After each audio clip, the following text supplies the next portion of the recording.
Good morning all of student. पिछली कक्षा में हमने आप लोगों को संवेगात्मक रूप से विक्षिप्त बालकों के विषय में बताया था, उनके प्रकार के विषय में बताया था। आज हम आप लोगों को संवेगात्मक बाधित बालकों के पहचान के विषय में बताएंगे। संवेगात्मक रूप से बाधित बालकों को पहचानने की सबसे उत्तम विधि बच्चों निरीक्षण विधि है। विभिन्न श्रेणियों में आने वाले बालकों के लक्षणों का भली प्रकार अध्ययन करके ऐसे बालकों की पहचान की जाती है। मनोवैज्ञानिकों तथा मनोचिकित्सकों की सहायता भी अवश्य ली जानी चाहिए। यदि अध्यापक को किसी भी बालक पे पठन पाठन के दौरान कक्षा में किसी भी प्रकार का संदेह उत्पन्न होता है, बालक की संवेगात्मक स्थिति को देखकर, तो उसे तुरंत माता पिता को सूचित करना चाहिए। इसके साथ साथ बालकों की चिकित्सीय जांच की सलाह देनी चाहिए। बालकों की पहचान के लिए जब अध्यापक कक्षा में जाता है तो अध्यापक कक्षा में पढ़ाते समय यह ध्यान दे कि जो बालक असामान्य व्यवहार कर रहा है तो असामान्य व्यवहार करने वाले बालकों की पहचान करे। कक्षा में जो बालक बहुत चुप या आक्रामक व्यवहार करता हो तो आक्रामक व्यवहार करने वाले एवं चुप रहने वाले बालकों की पहचान करें।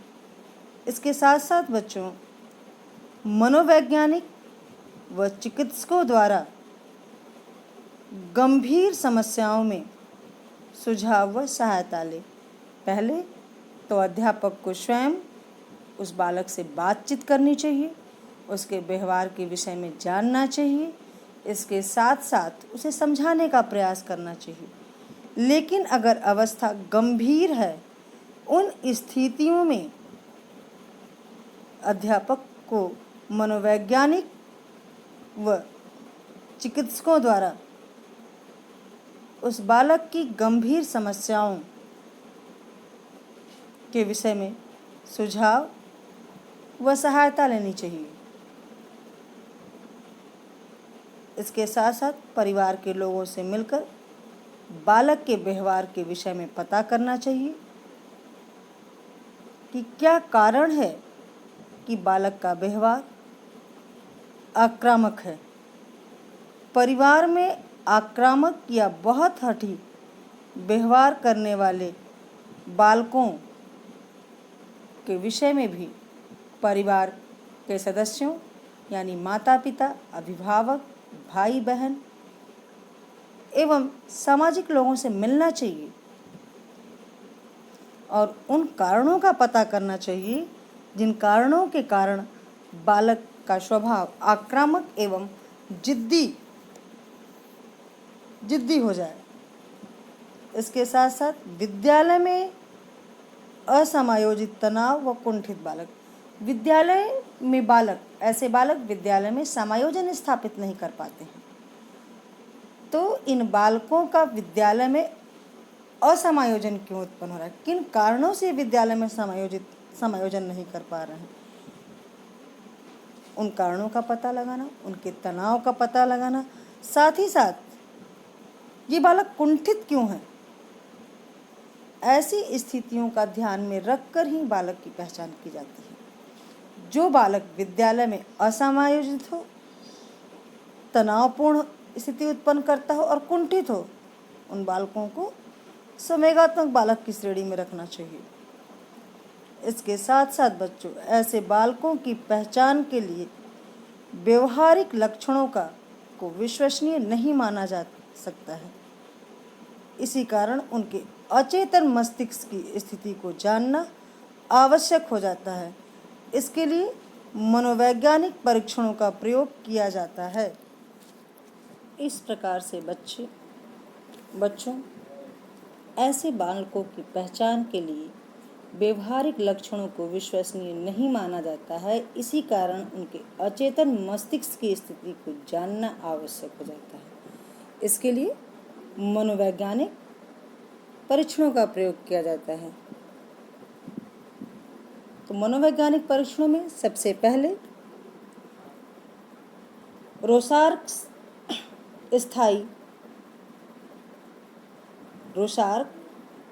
स्थायी धब्बे का परीक्षण अर्थात इसको कहते हैं रोसार्क स्याही धब्बा परीक्षण।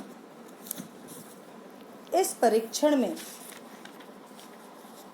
विद्यार्थियों को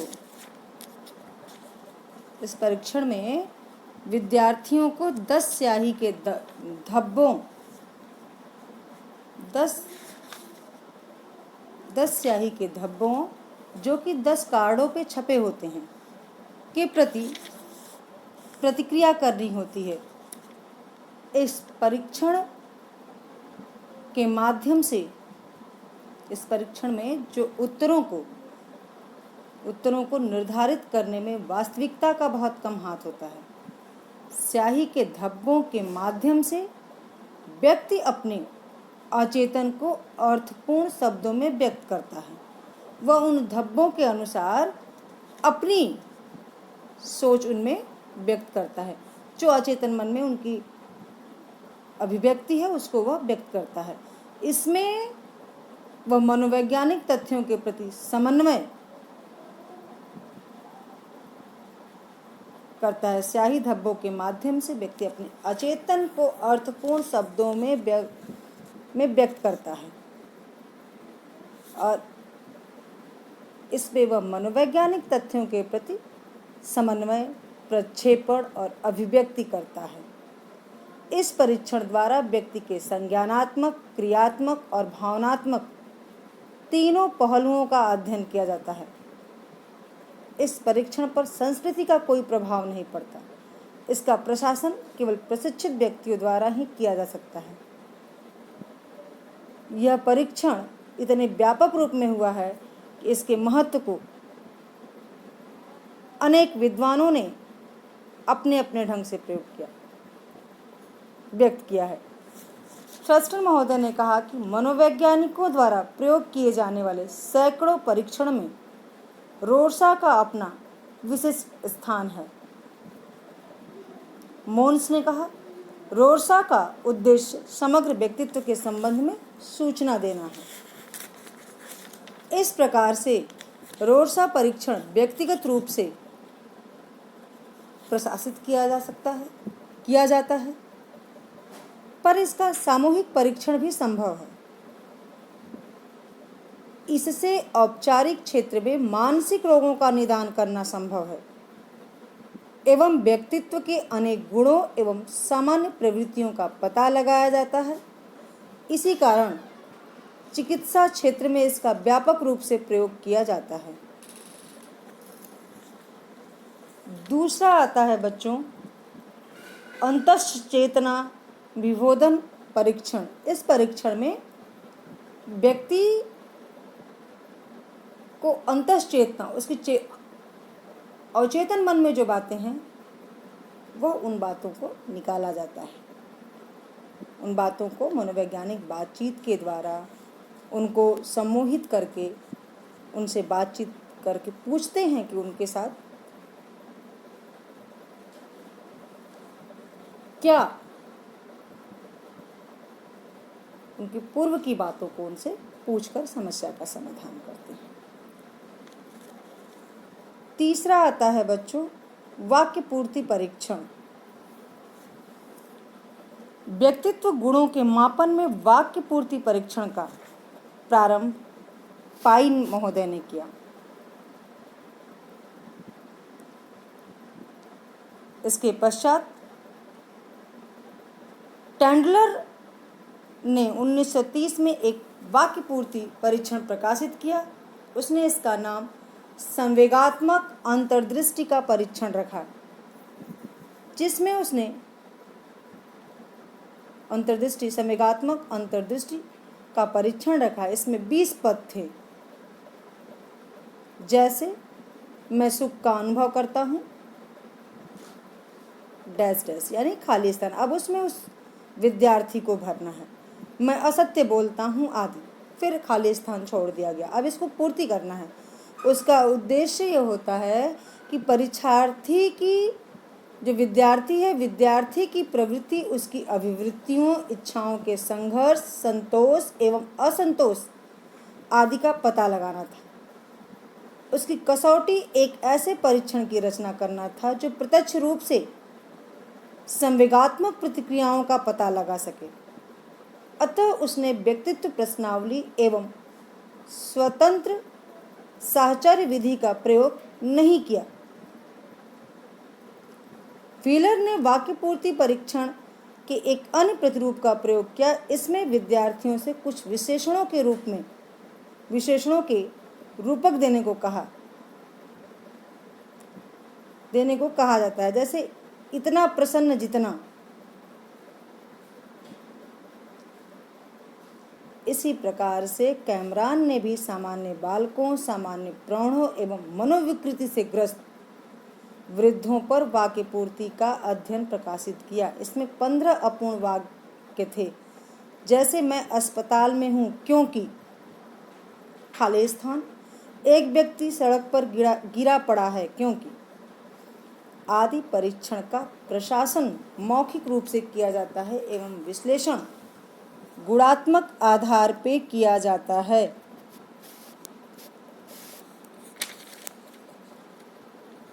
वाक्य पूर्ति परीक्षण का मेन उद्देश्य होता है बच्चों कि वाक्य पूर्ति विधि व्यक्तित्व अध्ययन की विधि मानी जाती है। इस प्रकार के परीक्षणों में प्रयोज्य को शीघ्र कुछ वाक्यों को पूर्ण करना पड़ता है, जिसके प्रथम शब्द परीक्षक स्वयं देते हैं। अन्य प्रक्षेपण विधियों की भांति यह माना जाता है कि वाक्य पूर्ति में वह अपनी इच्छाओं, डर एवं अभिवृत्तियों की अभिव्यक्ति करता है, पर इसमें एवं अन्य प्रक्षेपण विधि में मुख्य अंतर यह है कि इसमें प्रयोज्य की अभिव्यक्ति प्रमापित उद्दीपक के निर्वचन पर निर्भर नहीं करता है। मुक्त शब्द साहचर्य के अनौपचारिक उपयोग की मुख्य परिसीमाएं हैं। इसके माध्यम से प्रयोज्य के व्यवहार जगत के अनेक क्षेत्र अछूते रह जाते हैं। इसकी शब्द प्रतिक्रियाओं का विश्लेषण काफी कठिन होता है एवं इसका प्रशासन प्रायः व्यक्तिगत रूप से करना पड़ता है। वाक्य पूर्ति परीक्षण में ये सब कमियां नहीं हैं। इसके पक्ष में मुख्य तर्क यह है कि इसे समूह में सरलता से प्रयुक्त कर सकते हैं एवं प्रयोगात्मक परिस्थितियों में यह एक श्रेष्ठ परीक्षण है, पर इसका रूप इतना प्रत्यक्ष नहीं है जितना अन्य प्रक्षेपण विधियों का है। अनपढ़ या संवेगात्मक रूप से अत्यंत क्षोभग्रस्त व्यक्तियों के लिए भी उपयुक्त नहीं है। शुद्ध वाक्य पूर्ति के लिए पर्याप्त क्षोभग्रस्त शब्द भंडार आवश्यक नहीं होते हैं। इसके साथ साथ वाक्य प्रारंभ करने के अनेक ढंग हैं। इसमें नामवाचक, संज्ञा का या प्रथम, द्वितीय या तृतीय किसी भी वाचक से प्रारंभ कर सकते हैं। कुछ परीक्षण रचयिताओं के अनुसार किसी प्रथम वाचक शब्द से वाक्य प्रारंभ करना अधिक श्रेयकर है।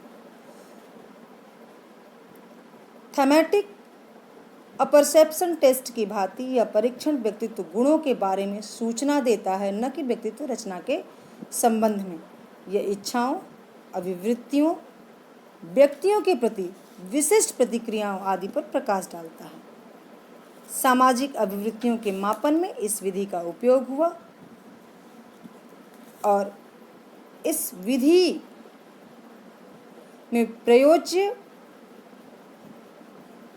विधि का प्रयोग करके प्रयोज्य अपनी इच्छाओं, आकांक्षाओं, भय और अभिवृत्ति को वाक्य में परिलक्षित करता है। जिससे यह पता चलता है कि वह किस कारण से उसके अंदर यह समस्या उत्पन्न हुई है। संवेगात्मक विक्षिप्त बालकों के मनोवैज्ञानिकों ने भिन्न भिन्न कारण बताए। इसमें बच्चों संवेगात्मक विक्षिप्तता का एक कारण जैव भौतिकी है। शरीर में कुछ रासायनिक परिवर्तन होने के कारण संवेगात्मक अस्थिरता उत्पन्न होती है। खंडित मानसिकता का भी कारण जैव भौतिकी होता है, जब शरीर में कुछ रासायनिक परिवर्तन होते हैं। इसके साथ साथ संवेगात्मक अस्थिरता का एक कारण सामाजिक है। प्रहारित बालक सामाजिक दोष से उत्पीड़ित रहता है।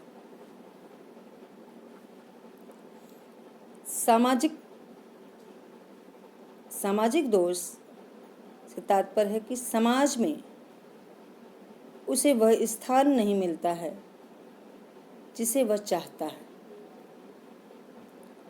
लोग उनके साथ अच्छा व्यवहार नहीं करते हैं,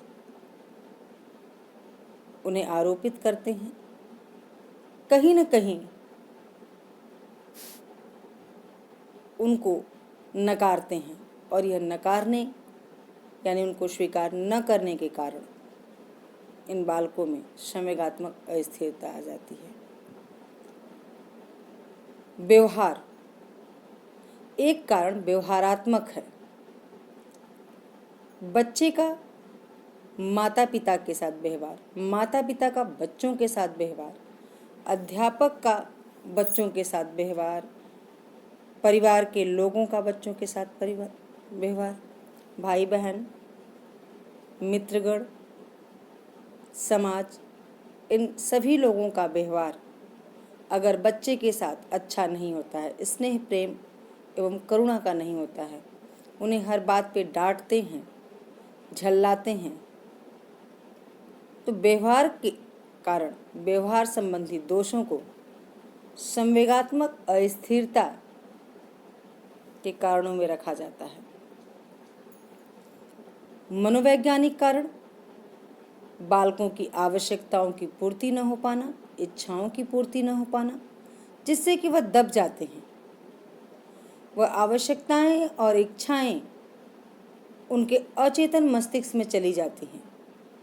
इसके कारण वह विक्षिप्त हो जाते हैं।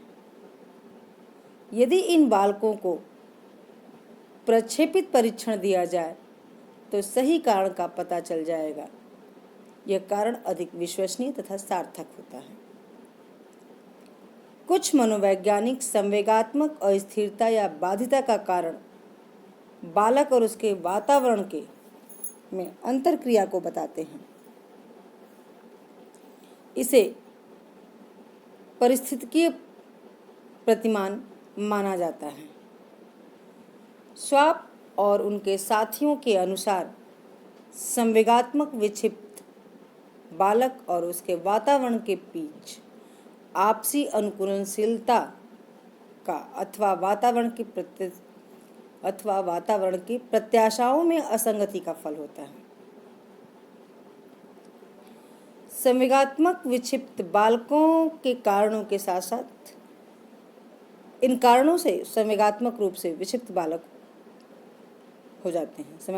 संवेगात्मक रूप से वे विक्षिप्त हो जाते हैं और उनके जीवन में कई तरह की समस्याएं आती हैं।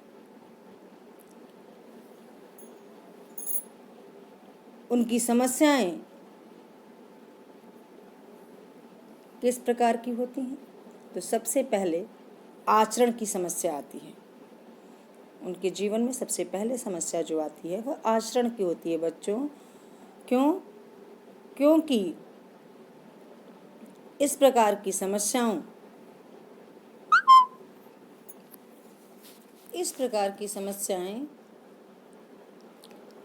समस्याओं का अध्ययन और व्यवहार उसके जीवन इतिहास से किया जाता है।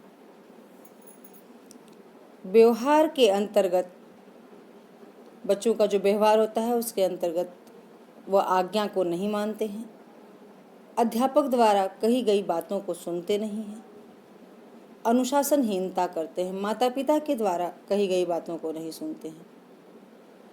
अगर कोई उनसे कोई बात कहता है तो वो झगड़ने लगते हैं, क्रोध करने लगते हैं। वे ऐसा कार्य करते हैं जिससे कि दूसरों का ध्यान आकर्षित हो। ऐसा व्यवहार करते हैं जो दूसरों को अच्छा नहीं लगता है लेकिन उनको संतुष्टि मिलती है। इसलिए इन समस्याओं को जानने के लिए इनके जीवन इतिहास को जानना आवश्यक है। जीवन इतिहास से ही समस्याओं का ज्ञान होता है और इस बालक के जीवन में क्या क्या कठिनाई तथा समस्याएं रही हैं इसका पता लगाकर ही इनका उपचार किया जा सकता है। व्यक्तित्व की समस्याएं, व्यक्तित्व की समस्या के लक्षण भी व्यवहारिक तथा जीवन से संबंधित होते हैं। इनमें हीन भावना अधिक होती है। क्यों? क्योंकि लोग इनको पसंद नहीं करते हैं। इनके व्यवहार, इनके आचरण, इनकी पलायनवादिता, ये सभी इनके व्यक्तित्व में समस्या उत्पन्न करती है, जिसके कारण ये हीन भावना के शिकार होते हैं। कभी कभी ये उत्सुकता इनके में अधिक पाई जाती है। पलायनवादिता होने के कारण ये समाज से, परिवार से, विद्यालय से पलायन करते हैं, जिसके कारण भी लोग पसंद नहीं करते हैं। ये स्वभाव से शर्मीले होते हैं और बहुत कम मुस्कुराते हैं। अधिकतर ऐसे बच्चे उंगली या नाखून काटते या चबाते रहते हैं, जिससे कि यह बोध होता है कि यह बच्चा कहीं न कहीं समस्याग्रस्त है। ये डरपोक भी अधिक होते हैं। अपने व्यवहार के प्रति भी अधिक उत्सुकता इनको रहती है। नेक्स्ट है बच्चों, अपरिपक्वता की समस्या। इन बालकों की सबसे बड़ी समस्या होती है कि इनके व्यवहार में परिपक्वता नहीं दिखाई देती है। ये युवा अवस्था में भी बचकाने कार्य करते हैं। ये युवा अवस्था में पहुंच तो जाते हैं लेकिन इनका जो कार्य होता है वो बच्चों की तरह होता है। इनकी इच्छाओं और आवश्यकताओं की अगर पूर्ति नहीं होती है तो पूर्ति नहीं होने पर ये अपने माता पिता से झगड़ते हैं, चिल्लाते हैं, गुस्सा करते हैं, घर की वस्तुओं को बाहर फेंक देते हैं या बाहर ले जाकर बेच देते हैं। इसके साथ साथ इनमें चोरी करने की आदत भी पड़ जाती है। इनके इस व्यवहार से इनके माता पिता भी इन्हें अधिक पसंद नहीं करते हैं और विद्यालय में भी इनका व्यवहार शिक्षक के प्रति अपेक्षित नहीं होता है, अपने सहपाठियों के प्रति अपेक्षित नहीं होता है। हर बात पे ये गुस्सा करना, चिल्लाना, अपनी बातों को मनमाना, जिद्दी किस्म के होते हैं। अपने क्लास के छात्रों को मारना, पीटना इनके लिए आम बात होती है। इनके व्यवहार में स्थायित्व नहीं होता है। कभी ये खुश हो जाते हैं, कभी चिल्लाने लगते हैं, कब लड़ने झगड़ने लगते हैं, पता नहीं चल पाता है। इनका व्यवहार प्रतिक्षण बदलता रहता है। इस कारण से इनको कोई समझ नहीं पाता है। कक्षा के गृह कार्यों को भी ये सार्थक रूप से पूरा नहीं करते हैं।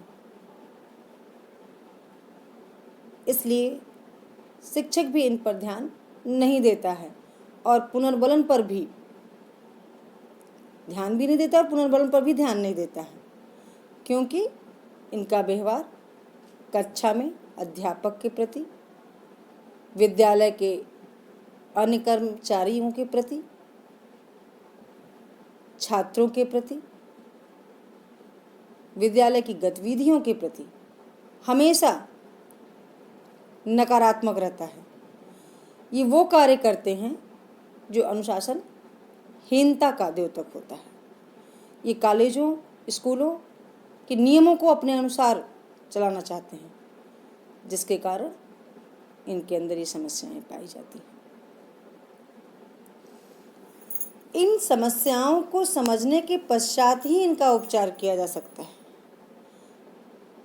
इन समस्याओं को जब तक समझेगा नहीं व्यक्ति, तब तक इनके उपचार में कोई सहयोग नहीं हो सकता है। इसलिए सबसे पहले इनकी समस्याओं को जानना आवश्यक होता है। संवेगात्मक रूप से बाधित बालकों की शिक्षा अध्यापकों के समक्ष एक समस्या के रूप में रहता है। ये बालक न केवल संवेगात्मक रूप से विक्षिप्त होते हैं, वरन शैक्षिक रूप से भी बाधित होते हैं, क्योंकि उसकी संवेगात्मक बाधिता उसे भली प्रकार से अधिगम नहीं करने देती है। फलस्वरूप शैक्षिक प्रगति नहीं कर पाते हैं, इनका शिक्षा का विकास नहीं हो पाता है। संवेगात्मक रूप से बाधित बालकों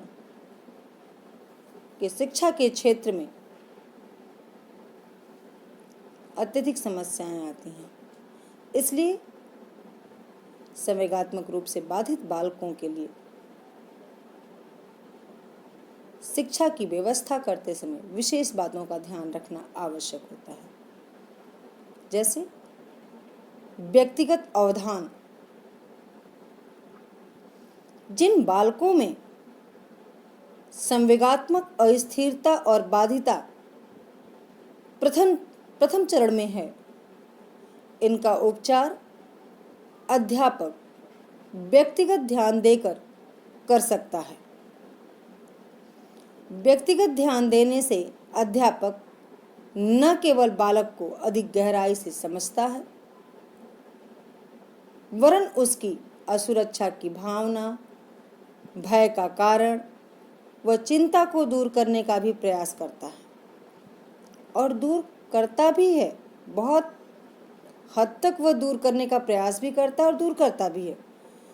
व्यक्तिगत ध्यान देने हेतु अध्यापकों को बालक की आवश्यकताओं और सीमाओं को का भी ध्यान में रखना आवश्यक होता है। उसे बालक की ओर ध्यान देना, कक्षागत क्रियाओं की ओर, उस बालक की कक्षागत क्रियाओं की ओर ध्यान देना, खेल के मैदान में ध्यान देना।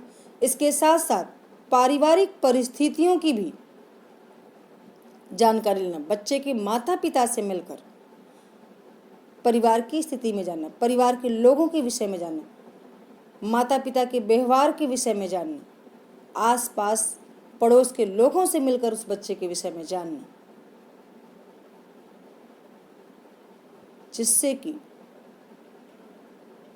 इनके शैक्षिक व्यवस्था में जो भी कमियां हैं उनमें सुधार लाया जा सके और इनकी शिक्षा में प्रगति किया जा सके। इसके लिए माता पिता अथवा अभिभावकों के साथ अध्यापक को संबंध बनाए रखना और समयानुसार मिलते रहना भी चाहिए। इसी के साथ साथ बच्चों, इन बालकों के लिए विशिष्ट तकनीकों का प्रयोग करना चाहिए। क्योंकि जो बालक गंभीर रूप से समस्याग्रस्त नहीं हैं, उन्हें सामान्य बालकों के साथ बैठाकर पढ़ाया जा सकता है, समझाया जा सकता है और पढ़ाया जाना चाहिए भी। उनकी जो थोड़ी बहुत समस्या संवेगात्मक विकास के संबंध में है, उसे दूर करने के लिए विशेष तकनीकों का प्रयोग समय समय पर करते रहना चाहिए। जैसे विशेषज्ञों की सलाह लेना चाहिए और विशेषज्ञों की सलाह से इन तकनीकों का प्रयोग करना चाहिए। साथ ही साथ इन्हें निर्देशन की भी आवश्यकता होती है इन बालकों को, अतः निर्देशन की सेवाओं की भी व्यवस्था की जानी चाहिए। निर्देशन की भी आवश्यकता पड़ती है, अतः बच्चों निर्देशन की सेवाओं की व्यवस्था की जानी चाहिए। निर्देशन कार्यकर्ता से मिलकर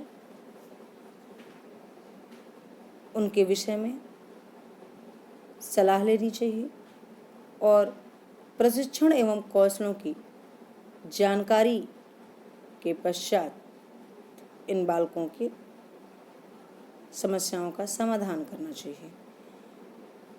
ये बालक यदि कक्षा में कोई समस्यात्मक व्यवहार करे तो इन्हें विश्राम कक्ष में बैठाना चाहिए। क्यों? क्योंकि अगर बच्चे को विश्राम कक्ष में बैठाया जाता है या वह वहाँ थोड़े समय तक बैठने या सोने से थोड़ी समय तक वो उस कक्षा में बच्चा बैठता है या सो लेता है तो उसके पश्चात वह सामान्य अनुभव करने लगता है। इस प्रकार से कक्षा को स्रोत कक्ष या संकट कक्ष, इस प्रकार के कक्षा को स्रोत कक्ष या संकट कक्ष कहा जाता है। जिस समय बच्चा जब कक्षा में संवेगात्मक रूप से समस्यात्मक व्यवहार प्रकट करता है तो उन्हें इन्हीं स्रोत कक्षाओं में बैठाने या सोने के लिए बोल देना चाहिए।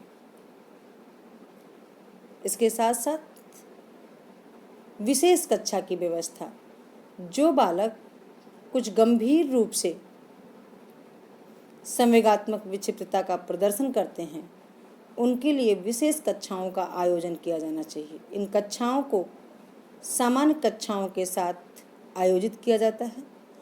बालक को किसी सर्वथा पृथक विद्यालय में न भेजकर सामान्य बालकों वाले विद्यालय में ही पढ़ाने की व्यवस्था की जानी चाहिए। उसे पढ़ाने के लिए योग्य, प्रशिक्षित व दक्ष अध्यापक होना चाहिए। इसका कार्य संवेगात्मक रूप से अस्थिर बालकों का मनोवैज्ञानिक ढंग से उपचारात्मक विधि का प्रयोग करके सुधार करना चाहिए और इन बच्चों को विशेष कक्षाओं में बैठाना चाहिए। विशेष कक्षा में कुछ घंटे बैठने के पश्चात इन्हें फिर सामान्य बालकों के साथ बैठा देना चाहिए, जिससे कि इनका सामाजिकरण भी होता रहे। विशिष्ट विद्यालय, कुछ बालक संवेगात्मक रूप से अति गंभीर समस्या उत्पन्न करते हैं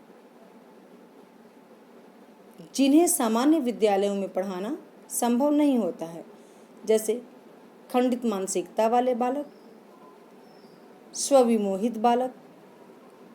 इन बालकों को सामान्य बालकों के साथ बैठाकर न तो पढ़ाया जा सकता है और न ही कोई सुधार लाया जा सकता है।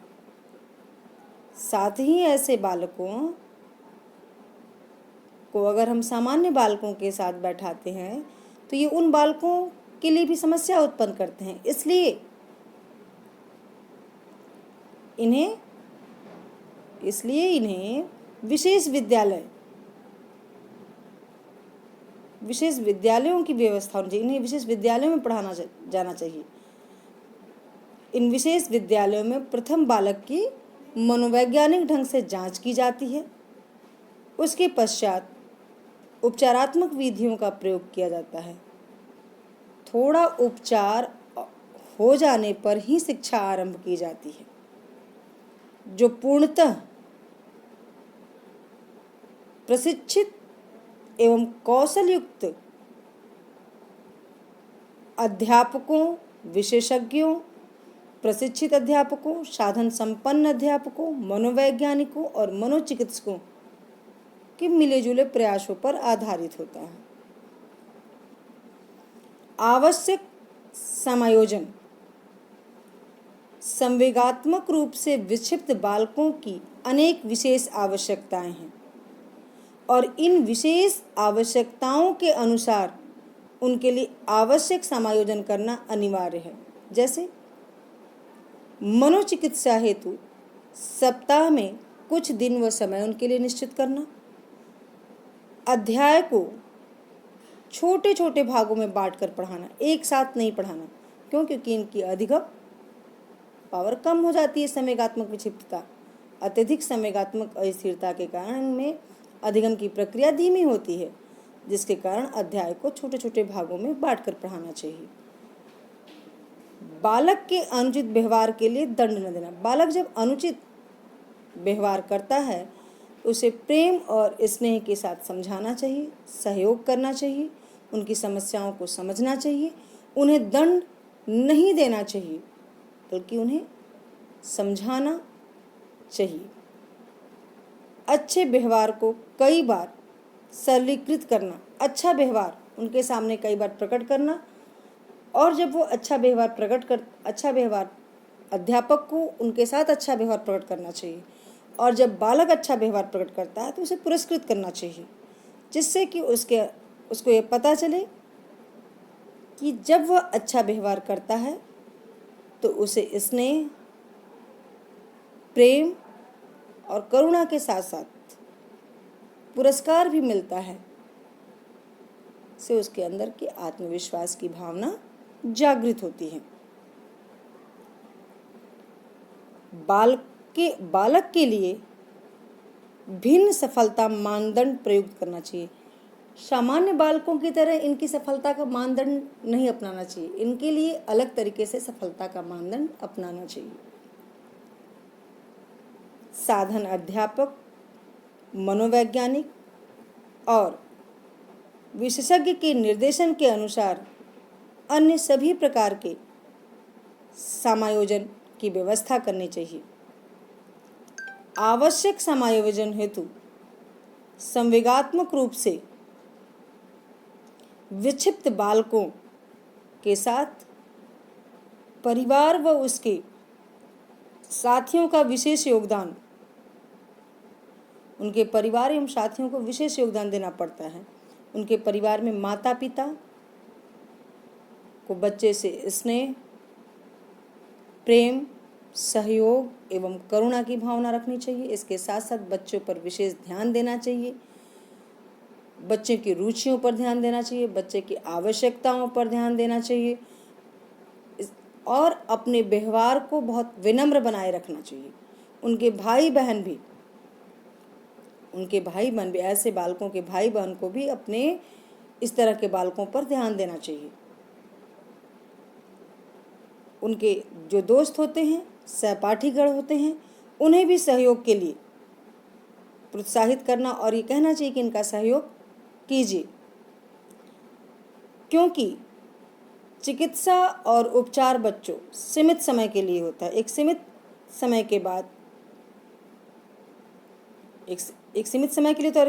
के बाद उसे आवश्यक अनुकूलन के लिए परिवार व समाज के मध्य रहना पड़ता है। इसलिए उनके सुधार में परिवार व समाज की अहम भूमिका है। कोई भी उनके व्यवहार का मजाक न उड़ाए, बीती हुई बातों को उन्हें याद न दिलाए, उन्हें यह एहसास कराए कि आप भी समाज के एक अंग हो, परिवार में भी आपका वही स्थान है जो अन्य बच्चों का है। उन्हें भी उतना ही सम्मान एवं प्यार देना चाहिए जो सामान्य बालकों को मिलता है, जिससे कि उन्हें आत्मबल मिले अपने व्यवहार को और बदलने के लिए, जो कि इसकी विशेषता है। अतः परिवार व अभिभावकों का दायित्व है कि ऐसे बच्चे से समुचित समायोजन करें, उनके व्यवहारों को अन्यथा में न ले, उनके व्यवहार के कारणों को जानने का प्रयास करें, जिससे कि समस्या के समाधान तक पहुंचा जा सके। जब माता पिता जागरूक होंगे, परिवार के लोग जागरूक होंगे, इसके साथ साथ समाज के लोग उनके साथ सामान्यता का व्यवहार करेंगे, उन्हें वही प्रेम, स्नेह एवं सहयोग की भावना उनके साथ भी रखेंगे जो अन्य लोगों के साथ रखते हैं। ऐसे बालकों में सुधार की बहुत ज़्यादा संभावनाएं हो जाती हैं। इस प्रकार से इन बालकों के प्रति परिवार, अभिभावक, अध्यापक व समाज का दायित्व है कि इन बालकों के समुचित समायोजन एवं विकास पर ध्यान देते हुए इन बालकों में सुधार लाने का प्रयास करें। इस प्रकार से बच्चों, इन बालकों की शिक्षा की व्यवस्था करनी चाहिए, इनके सुधार के लिए उपाय करने चाहिए। यहाँ पे हम इस टॉपिक को समाप्त करते हैं। अगली कक्षा में हम संवेगात्मक रूप से विक्षिप्त बालकों के लिए शिक्षक की भूमिका एवं अभिभावक की भूमिका के विषय में चर्चा करेंगे। Thank you.